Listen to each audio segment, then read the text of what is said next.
Hello gang, Merlin Don on the mic with another Purple Luffy OP09 video.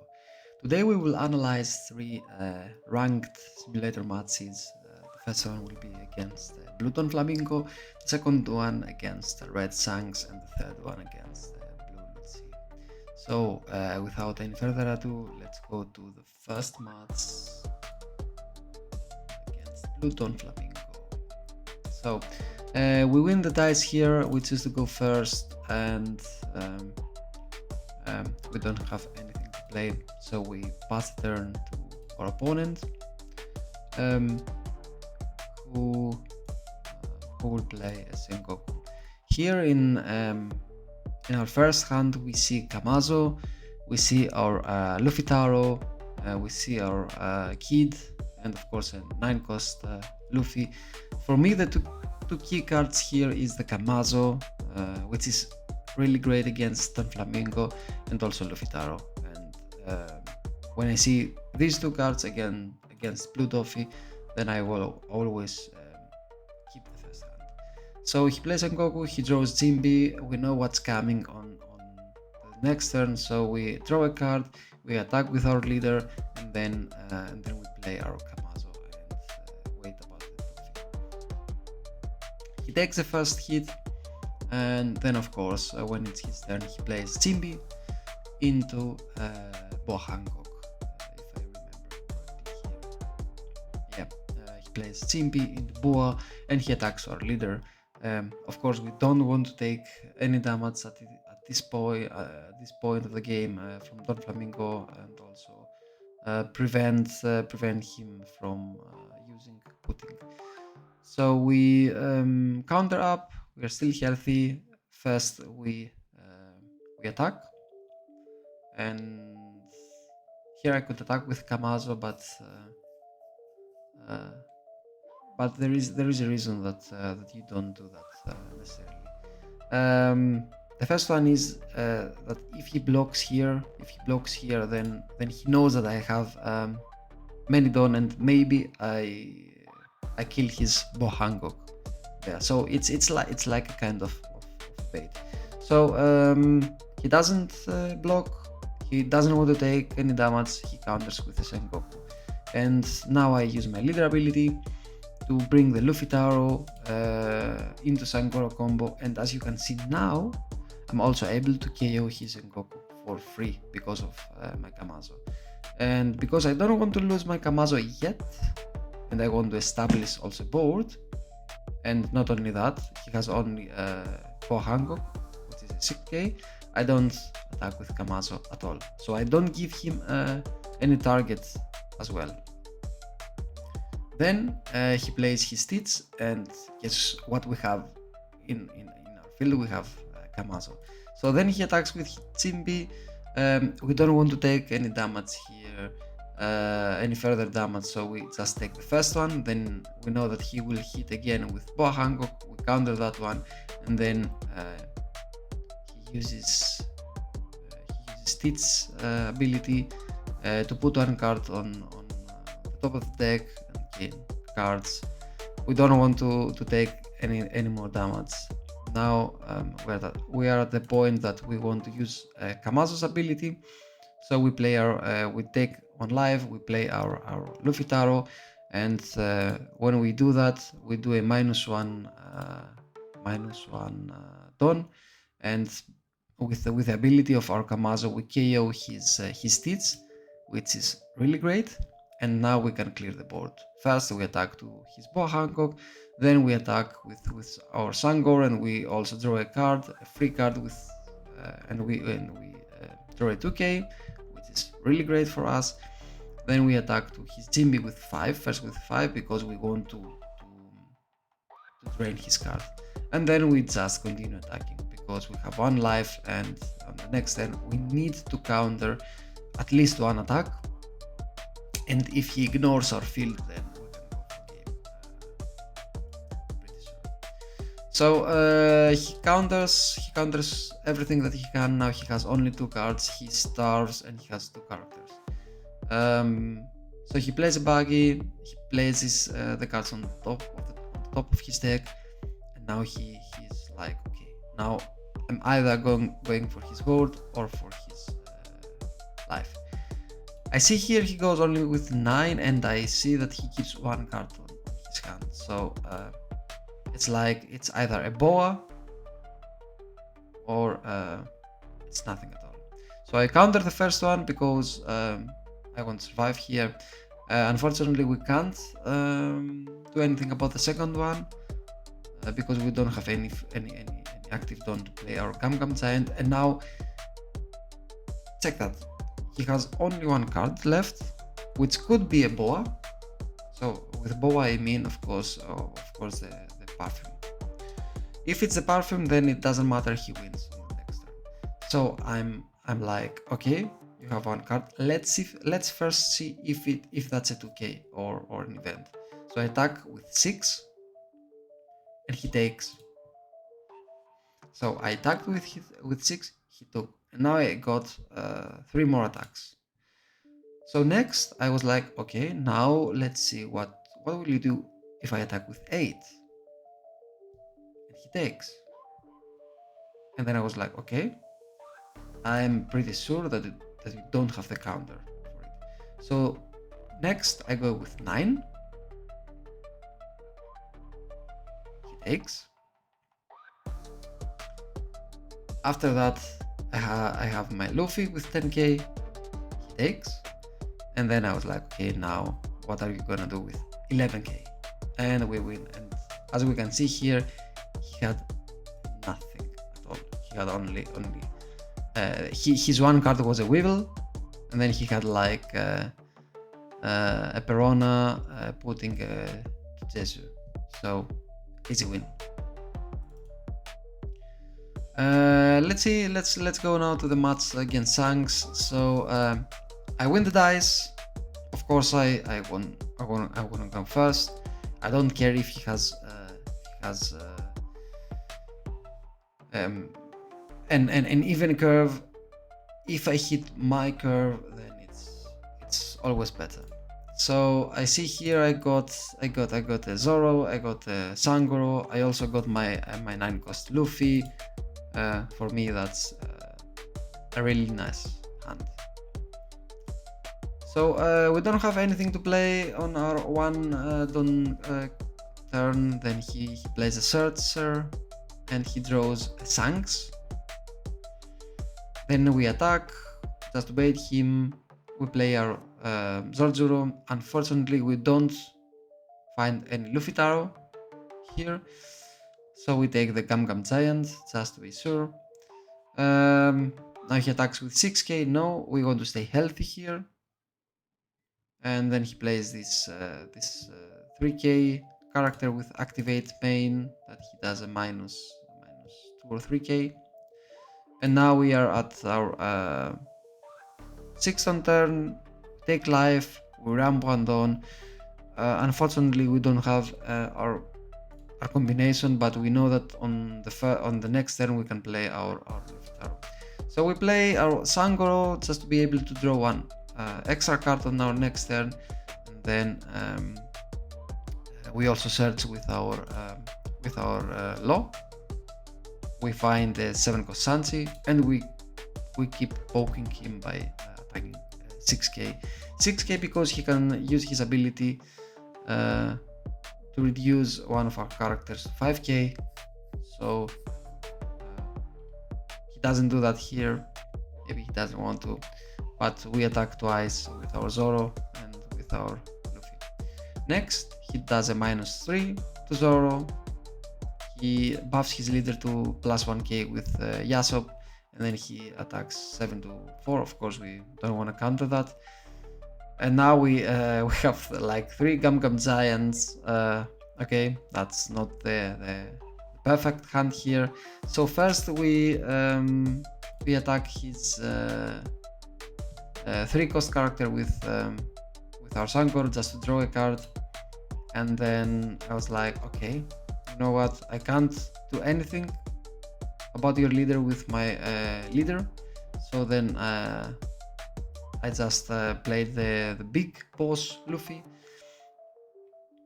for 9 cost, and then I was like, okay, I got almost nothing here. I got like a 2k and 3 1k, but I got 3 Gum Gum Giants. So let's see what we will do on our next turn. So he attacks with his Yasop, we take. He attacks with his leader, and I was like, okay, do we wanna bait him? No, we will counter that because the next attack will be for 9k with Dragon. So we counter the 8k and then we take the 9k. Now we are at 1 life, but we have 2 big characters on the field. So in that moment we have so much counter that we don't really care. So I was like, you know what? You have 7 cards and 3 life. I will attack you with 13k to 9k. That means that he has to sacrifice at least 2Ks plus 1 card. So that would be huge. Of course he takes. And then I was like, okay, then I will attack you 8 to 6. 8 to 6. So remember these numbers. Why do we attack 13 to 9, for example, or now 8 to 6? 8 to 6 is because if he has a 2k, then he has to sacrifice a 2k and an extra card. If he doesn't have any 2ks, and he has 1ks, then he has to sacrifice 3 cards, which would be awesome. So we draw an extra card, an extra 2k with our Kamazo, which is great. So he reduces him minus 1k. I wanted here to keep 2 Gum Gum Giants. Just in case, I wanted to keep all my characters here alive, because these 2 are my main attackers. So I was like, okay, I will not attack you with 9, 8. I will attack you with 8. You will do a minus here, and then I will attack you again with 8, because he minused 1 my Sankoro, then the attack was 7 to 6, and he gave me a 2k. Now he has 6 cards. If he wants to defend that, he would remain with 4 cards at hand. Of course he doesn't. He's now at 10 ton, 3 life, but I got 3 attackers. So now he plays his Shanks, the perfect moment for him. He attacks me with 5k, of course we won't do anything about that. We won't take that, we will just counter that with 1k. And then he attacks my leader with his Shanks. So 12 to 5. And you know what? I don't want to remain here with 1 life. So first I use my first Gum Gum Giant, and then I use my second Gum Gum Giant. And this is exactly 13k, because 5 plus 8, 13. So it's perfect. I drew many cards, I have many counter in my hand, I have another 1 more Gum Gum Giant, and I can keep attacking him. So now we are at 8 on because of the Gum Gum Giant. We still got our 2 attackers, and we don't care about his Shanks. We don't care at all about Shanks. So now the idea is we need to stay alive, and we need to stay at one life, because you know what, maybe he has a Roger, but maybe also maybe not. So we first play one Nami, and I was like, now I either play another Nami or I attack and I keep 1 down for the Gum Gum Giant. And I was like, you know what, I will attack him, I will keep poking him, because I need him to give me cards. So now I attack him again with 6, and I have like 100 cards in my hand plus 2 Gum Gum Giant, which is awesome. I still got a blocker, and I got also now my hero to attack, my leader to attack, and also my big boss to attack. So then I attack with 7, he counters, I attack him with 9, he takes. The first card that he plays is an Uta, and he draws like rooks. The fact that he plays an Uta tells me that he does not have a Roger, or he does not want to play a Roger. And let's be honest here. If he played a Roger here, I could counter that easily. So he plays an Uta, he draws like rooks, he attacks for 5, I counter that. He attacks my Luffy with 2k. Of course I save my Luffy, I defend my Luffy by playing two 2ks, and then he decides to play 2 blockers. So he's afraid, and I know that. I'm now to 10 down, and I was like, okay, late game against Shanks sucks. But I have so many cards in hand, and the Gum Giant is the hero here. So I was like, okay, I will play your game. So then I played Shanks. With Shanks, I did -1, and then I rested one of his blockers. And I rested. Do you know which one I rested? Of course, Rooks, because what does Rooks? Rooks could KO my Sangoro for free. So I was like, you know what? I got one more Sangoro. So I will do this again and again and again until I will win. So I attack him with Sangoro first, trying to get as many blockers as I can. Then with my Sanji, he counters that as well. Then with my Luffy Taro, he takes, and the reason why I did it is because even with one Gold Roger here, I could still win. I could still defend. So you see how many counter I got in my hand. I could still defend that. And I was like, okay, do I want to attack you also with my hero or not? And I was like, no, you know what? I have 2 Gum Giant, and I will keep everything that I got here. Because I have already played 2 Gum Giants, and maybe he thinks, aha, now he bluffs. He doesn't have 2 more, but I do.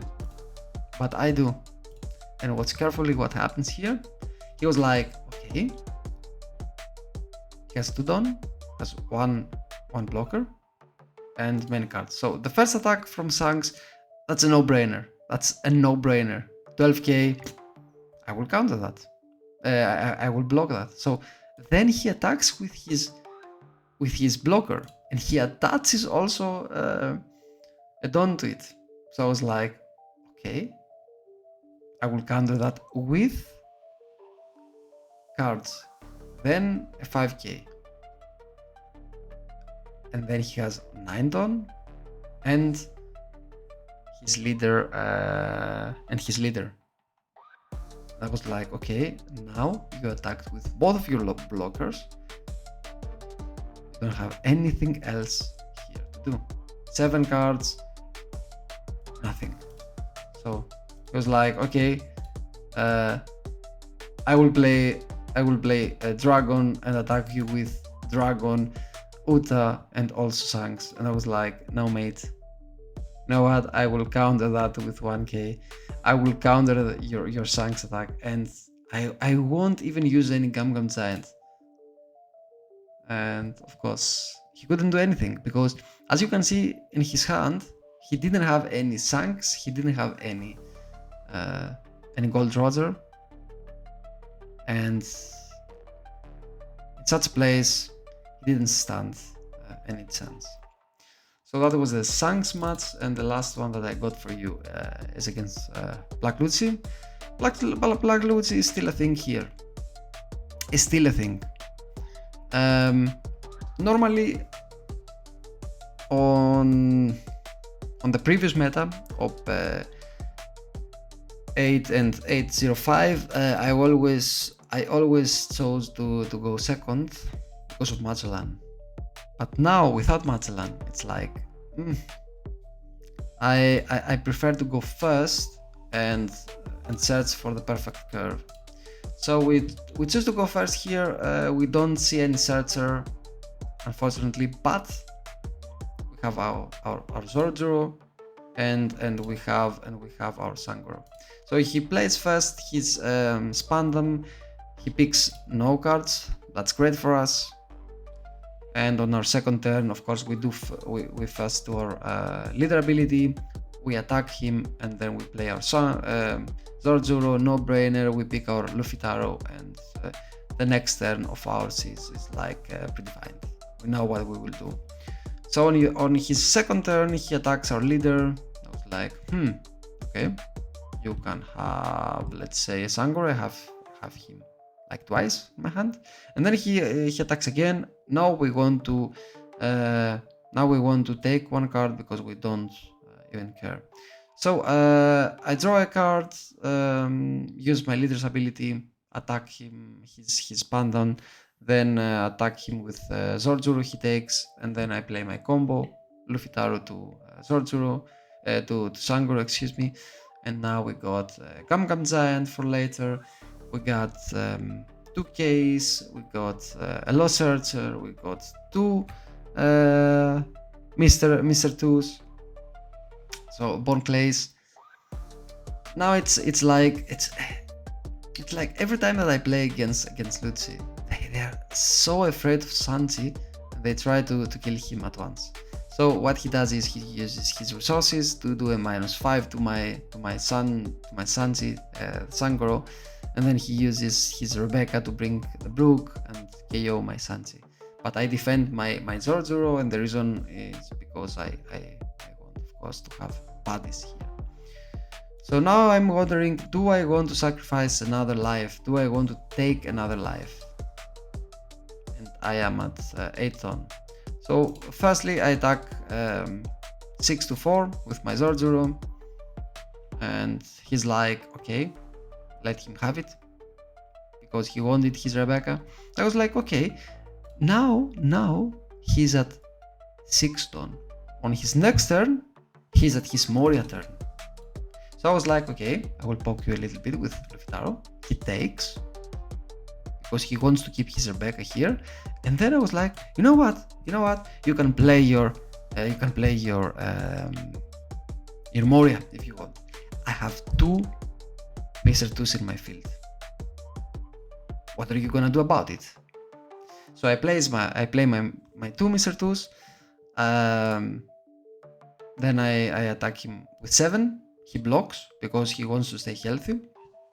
And now he has to deal with a full board. He has to deal with one Zordzoro, with my Luffy Taro, with 2 Mr. 2 Bone Clays.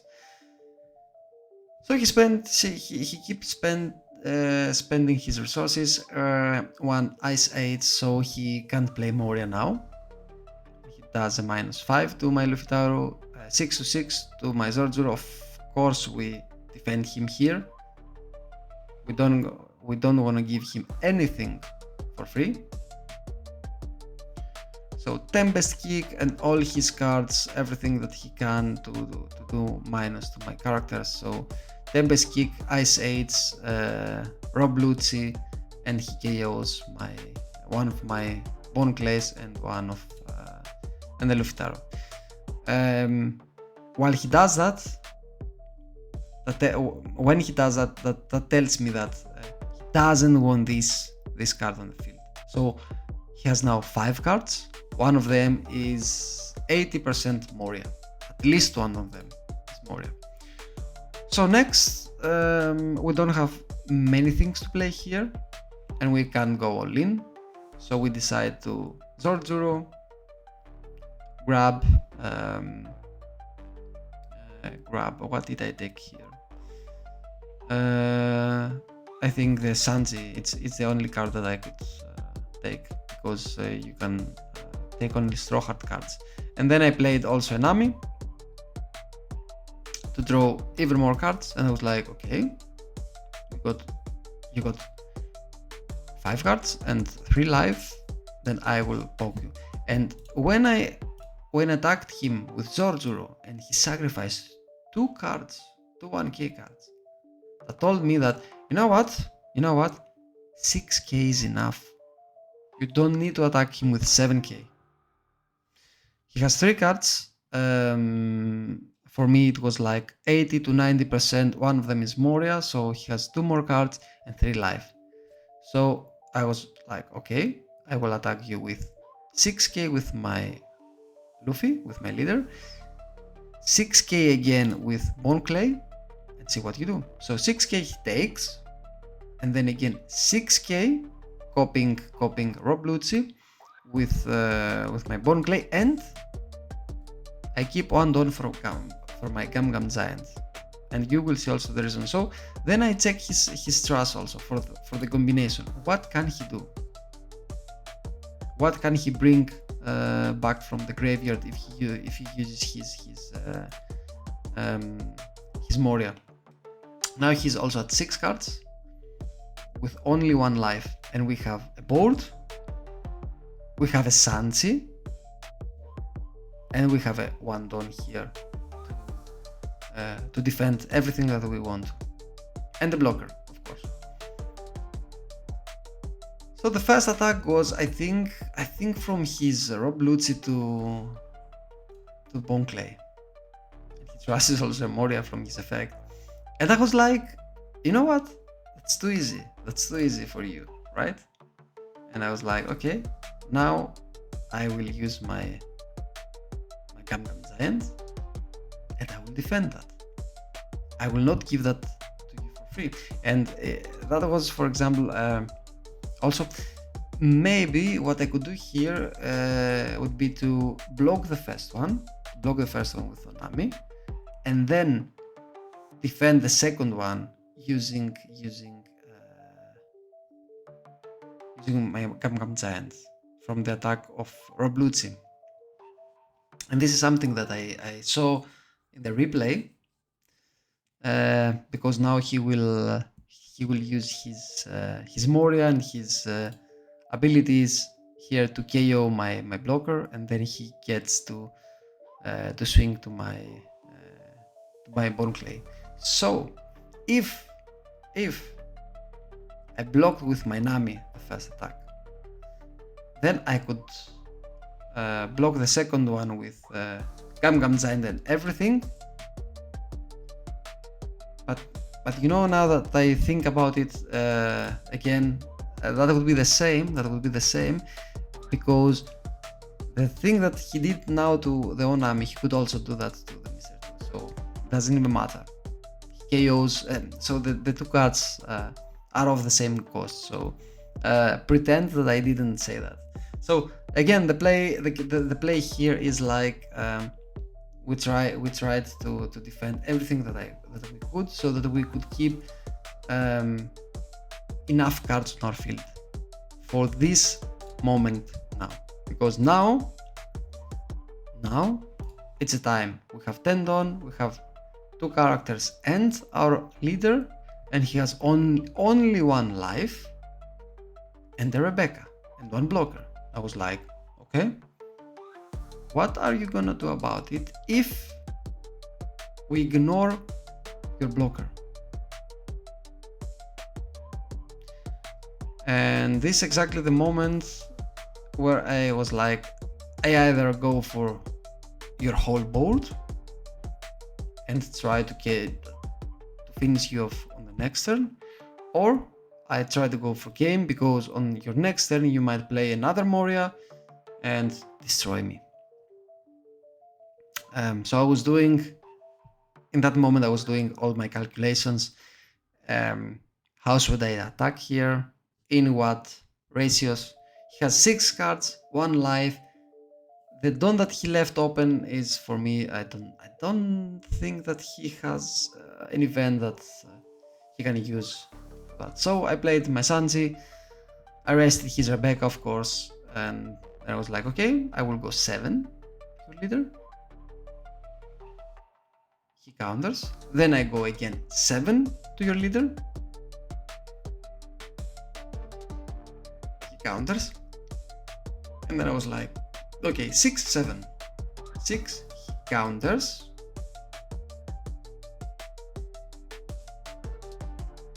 And I was like, okay, 6, now 6. At your brook. Now I have 2 life, 3 characters, and he has his Moria, and his Lucci, and his leader, but only 2 cards, so no resources at all. So he goes 7 to my leader. I was like, okay, 7 to my leader. You know what? I won't let that pass through. Gum Giant, defend that, draw 2, and I draw a 2k and then 1k. That's brilliant. I really love this card, Gum Giant.